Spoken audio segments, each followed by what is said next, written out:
この動画は格上選手が格下選手に対してどのようなサーブの組み立て方をしているかを学ぶための動画第2弾です。自分や相手の戦型、長所、短所、試合の流れによってもサーブの組み立て方は変わってくるものですが、こういった考え方もあるんだと参考にしていただけると嬉しいです。今回はワン選手が右利きの選手相手にどのような組み立て方をしているかを学んでいきましょう。前回の孫選手と同様、第1ゲームの出だしではどんなプレースタイルでもがっつりと厳しいつっつきをされたりストップをされて先手を封じられることを避けたいので、次のようなサーブを出す選手が多いです。球足を速くし、ミドル側に横上回転系を出すことで厳しいつっつきやストップを封じることができていますね。格下の選手が最初から強いフリックやチキータをしてくることは少ないため、こういったサーブを出しておくと、仮にフリックだとしても合わしたレシーブで返してくれることが多く、3球目から攻めていきやすいです。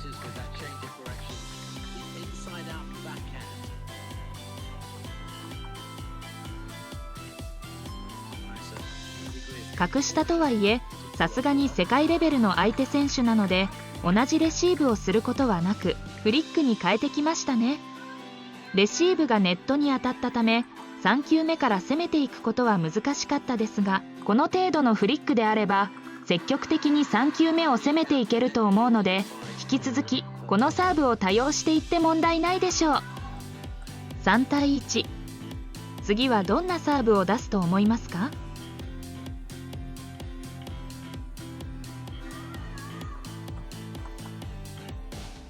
横上に見せているけれど軽く下回転を加えた横下回転ですね。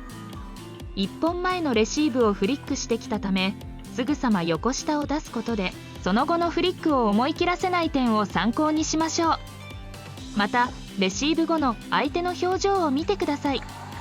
首をかしげている、つまり回転が分かっていないので、次のレシーブは丁寧にバック側に返す確率が高いと予測できます。この状況であなたならば次どんなサーブを出しますか？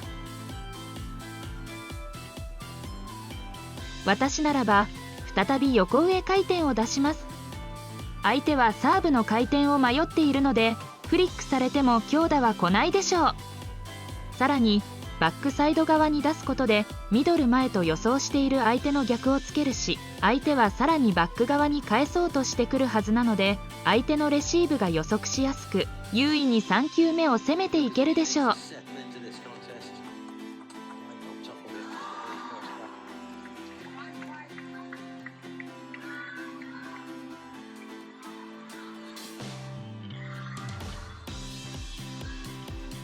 6対2。まずこの点差であなたは何を考えますか？ここまでサーブからの得点率は 100% です。さらにレシーブからの得点率は 50% です。つまり仮にここで2点取られて6対4になったとしても、相手のサーブからは1点取れるので追いつかれることはありません。そうなるとここでのサーブはあえてこれまでに出していないサーブを出しておくことで、ここまで効いていたサーブがより効果的になってくるでしょう。逆にここでサーブからの得点率が 100% だからといってこれまでと全く同じサーブを出してしまったら、相手も待っているので相手に良いレシーブをされる可能性が出てきます。さあワン選手はどうするでしょうか？1本目ミドル前は同じですが、先ほどまでとは異なるモーションの順横回転でしたね。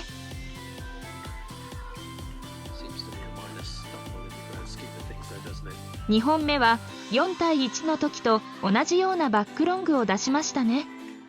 私の希望はこのサーブをまだ出していないミドルロングかフォア前に出して欲しかったところですが、まだまだ余裕があるので使わなかったんでしょう。ただし一般レベルであれば出していないコースに出しておいた方がその後のゲーム展開が有利になると思います。8対4。先ほどと同様、レシーブからは1点取れると仮定して、ある程度サーブからは強気に攻めていける場面ですね。あなたならばどんなサーブを出しますか？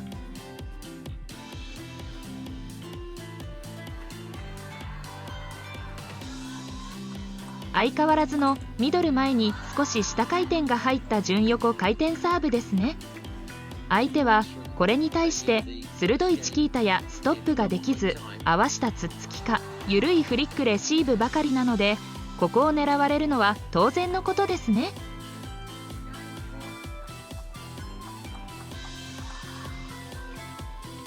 ストップをしに行っても台から出てしまっているので、今後もここへの順横回転サーブから先手をかけられ続けるでしょうね。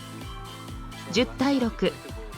ここではそのまま順横、どちらかといえば上が強い順横を使うことがセオリーですが、レシーブから1点は取れる状況が変わっていないため、1本目はあえて出していないサーブを出しておき、どんなレシーブをしてくるのかを見ておくのも悪くないと思います。普通のバックロングでしたね。まあバックロングを出しておくことでもミドル前に入るタイミングを遅らせることができるので悪くはないでしょう。あえて出していないサーブを使うべきタイミングであっても、徹底してミドル前とバックサイド前、バックロングへの順回転サーブばかりを多用してきた点を考えると、よっぽどサーブからもレシーブからも得点していける自信があると感じられます。こうなると2ゲーム目を対戦相手の韓国選手が取ることは非常に難しいですね。逆にこのくらい余裕を持たれている相手に勝つためにはどうすべきだと思いますか？答えは2ゲーム目の出だしで解説します。この試合の2ゲーム目以降はメンバーシップの限定動画プラン以上で公開しております。興味のある方はぜひ概要欄からご加入ください。